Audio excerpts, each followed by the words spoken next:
नमस्कार दोस्तों, जय हिंद जय भारत। मैं हूं CL Saini, CDRK Saini BEd classes में आप सभी का हार्दिक स्वागत है, अभिनंदन है। दोस्तों, आप द्वारा हमारे चैनल की इस हेल्पलाइन नंबर पर जो भी साइकोलॉजी से रिलेटेड टॉपिक हमें सेंड किए जाते हैं उन्हें हम ऑनलाइन समझाने का प्रयास करते हैं। दोस्तों, आज की लाइव क्लास के अंतर्गत हम सृजनात्मक चिंतन का अर्थ, सृजनात्मक चिंतन की परिभाषाएं एवं सृजनात्मक चिंतन की अवस्थाओं के बारे में आपसे चर्चा करेंगे। तो दोस्तों, आप सब बने रहें हमारे साथ, हमारे इस चैनल के साथ। और दोस्तों, यदि आप हमारे इस चैनल पर पहली बार आए हैं या आप हमारे चैनल की प्रत्येक वीडियो प्रतिदिन देखना चाहते हैं तो आप हमारे इस चैनल को सब्सक्राइब करें और पास ही बने बेल आइकन के बटन को जरूर दबावें। सामान्य रूप से जब हम किसी वस्तु या घटना के बारे में विचार करते हैं तो हमारे मन मस्तिष्क में अनेक प्रकार के विचारों का प्रादुर्भाव होता है। उत्पन्न विचारों को जब हम व्यवहारिक रूप प्रदान करते हैं तो उसके पक्ष एवं विपक्ष, लाभ एवं हानियां हमारे समक्ष आ जाती है।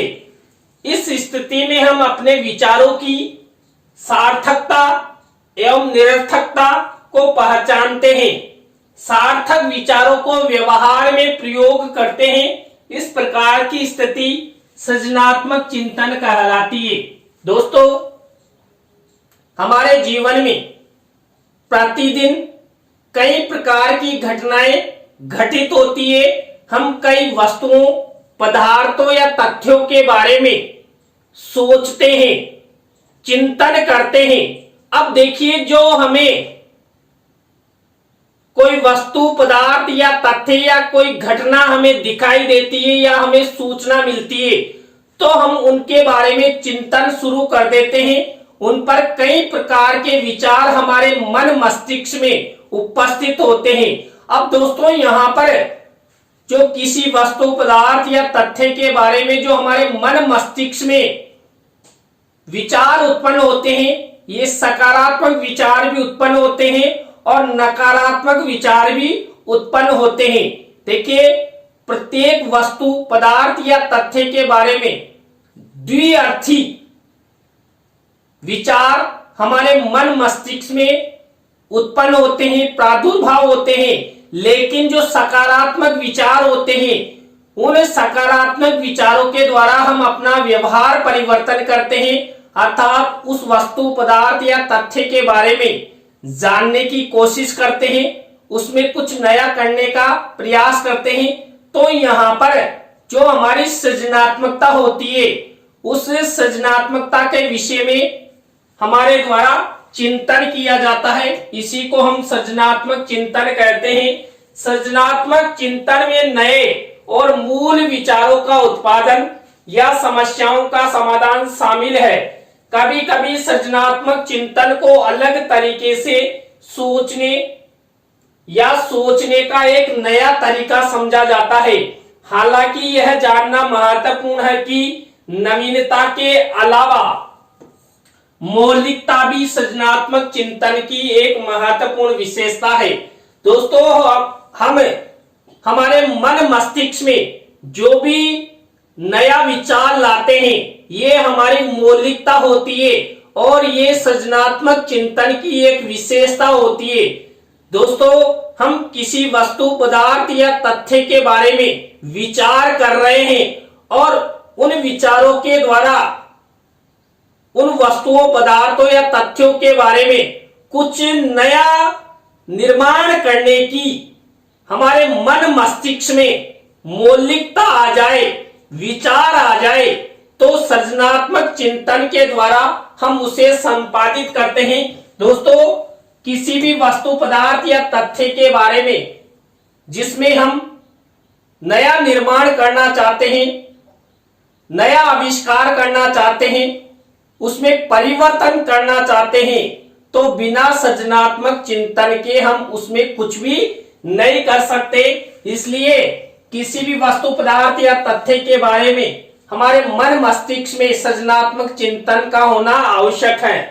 अब यहाँ पर देखिए, जो प्रोफेसर दुबे हैं, इन्होंने सृजनात्मक चिंतन की एक परिभाषा हमें प्रदान की है। इन्होंने बताया है कि सृजनात्मक चिंतन का आशय उन कार्यों से है जिनके माध्यम से नवीन विचारों, वस्तुओं एवं व्यवस्थाओं का सृजन संभव होता है।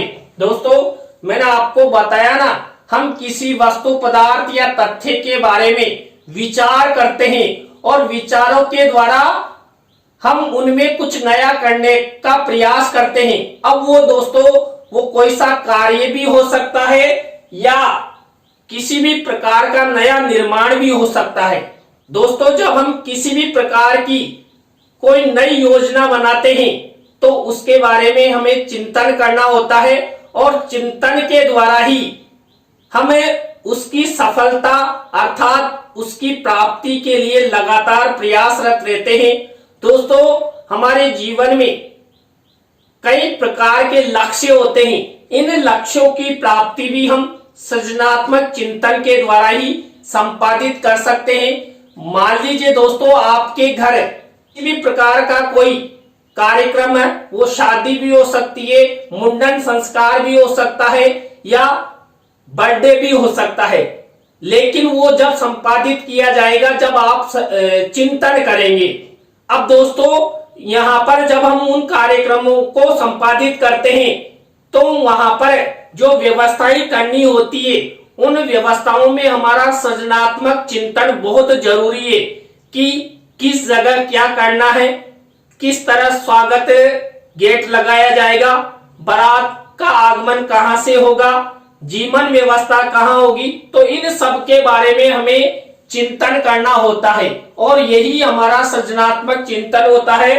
तो दुबे महोदय ने भी यही बताया है कि यहाँ पर हम सृजनात्मक चिंतन के द्वारा नए विचार उत्पन्न करते हैं, वस्तुओं के बारे में सोचते हैं और व्यवस्थाओं के अंतर्गत, जैसे मैंने अभी आपको बताया कि शादी समारोह है या मुंडन संस्कार है या बर्थडे है, इसी तरह श्रीमती आर के शर्मा ने भी यहाँ पर सृजनात्मक चिंतन की परिभाषा में प्रदान की। इन्होंने बताया है कि सृजनात्मक चिंतन का आशय मस्तिष्क उद्वेलन की उस प्रक्रिया से है जिसमें किसी एक विषय पर अनेक प्रकार के विचार उत्पन्न होते हैं। दोस्तों, हमारे जीवन में हम किसी वस्तु पदार्थ या तथ्य या घटना के बारे में हम जब विचार करते हैं, सोचते हैं, तो हमारे मन मस्तिष्क में अनेक तरीके से ख्याल आते हैं, विचार आते हैं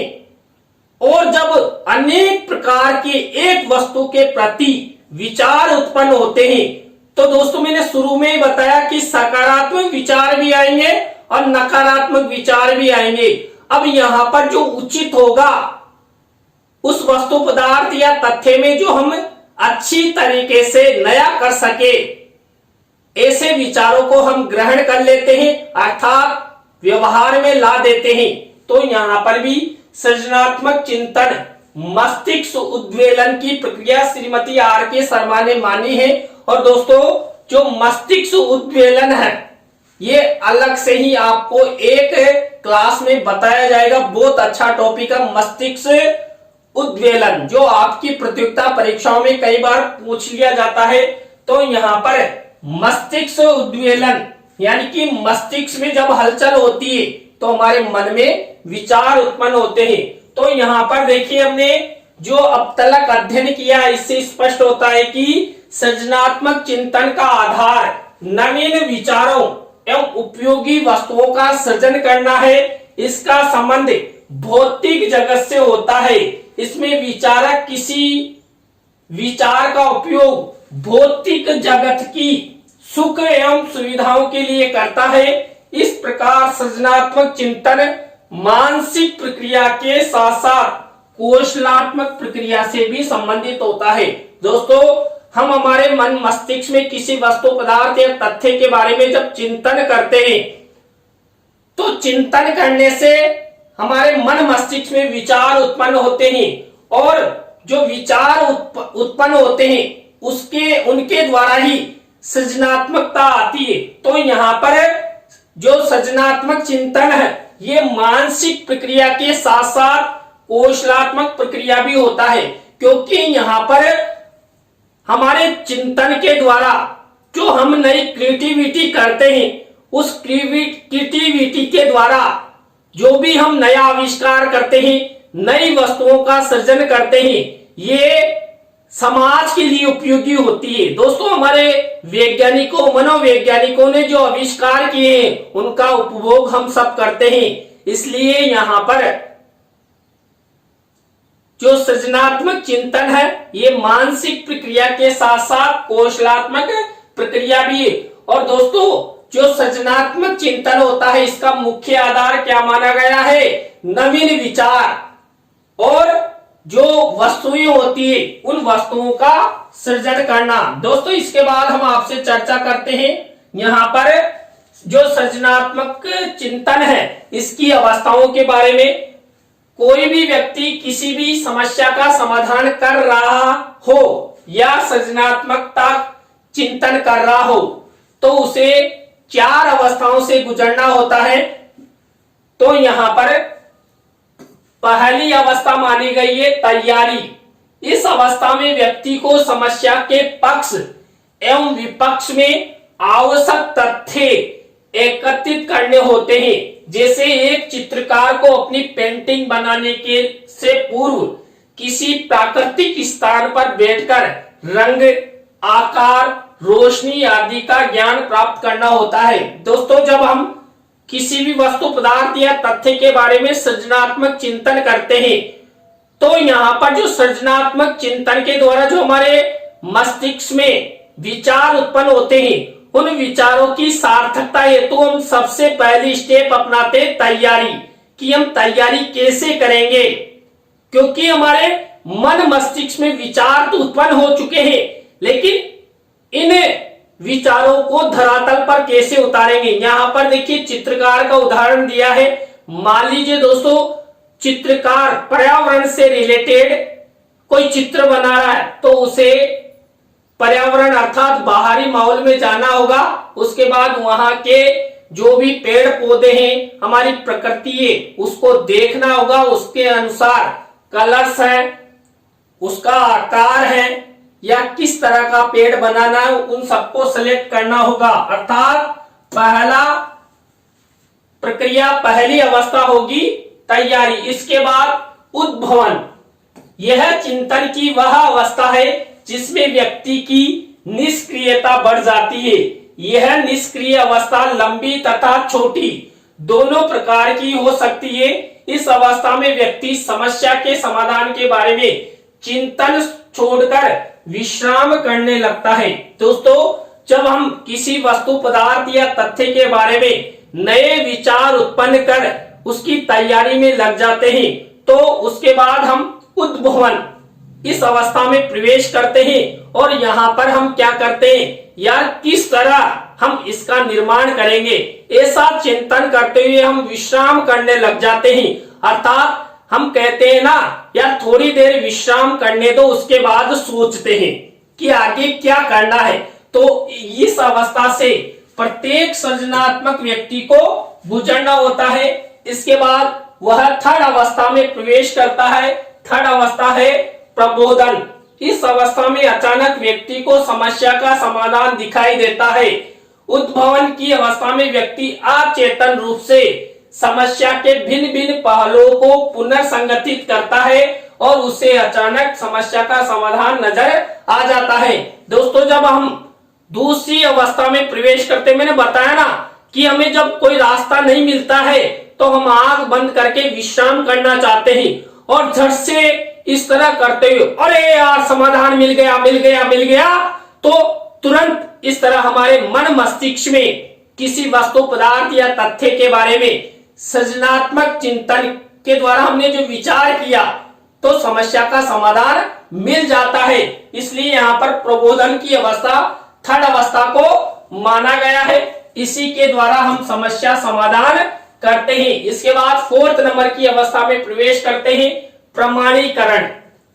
सृजनात्मकता के लिए प्रेरणा अति आवश्यक होती है, क्योंकि यह सामग्री की व्यवस्था करती है।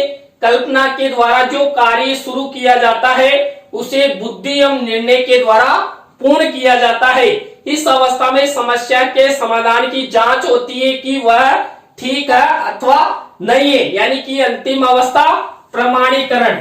हमने किसी भी समस्या का समाधान कर दिया, अर्थात नई सृजनात्मकता नया आविष्कार कर दिया, तो उसकी प्रमाणिकता क्या है, वास्तव में ये सही है या गलत है, समाज के लिए उपयोगी है कि नहीं है। मान लीजिए एक मूर्तिकार ने मूर्ति बना दी, तो अंतिम परिणाम देखा जाएगा कि चित्रकार द्वारा कैसी मूर्ति बनाई गई है, वास्तव में जैसा हमने चित्र देखा वैसी मूर्ति है या उसमें परिवर्तन कर दिया, तो ये अंतिम अवस्था है। और इस अवस्था हेतु देखिए, चाहे प्रत्येक सृजनात्मक व्यक्ति हो जो दक्ष हो, उसे भी प्रेरणा, अभिप्रेरणा, मोटिवेशन की आवश्यकता होती है, और वह अपनी कल्पनाओं के माध्यम से इस अवस्था तक पहुंचता है।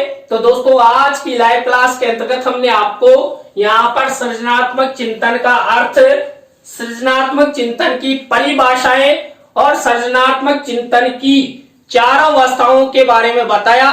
दोस्तों, आज की लाइव क्लास आपको कैसी लगी कमेंट्स में हमें जरूर बताएं। अच्छी लगी हो तो लाइक करें, कमेंट्स करें और अपने अपने दोस्तों को शेयर जरूर करें। और आप सब इसी तरह हमारे चैनल का सपोर्ट बनाए रखेंगे तो आप द्वारा हमारे इस हेल्पलाइन नंबर पर जो भी साइकोलॉजी से रिलेटेड टॉपिक हमें सेंड किए जाते हैं, उन्हें हम शीघ्र बनाने का प्रयास करेंगे। तो दोस्तों, आज की लाइव क्लास में बस इतना ही। न्यू लाइव क्लास के साथ हम आपसे फिर मिलेंगे CDRK सैनी बीएड क्लासेज में CL सैनी के साथ। जय हिंद, जय भारत, राम राम सा।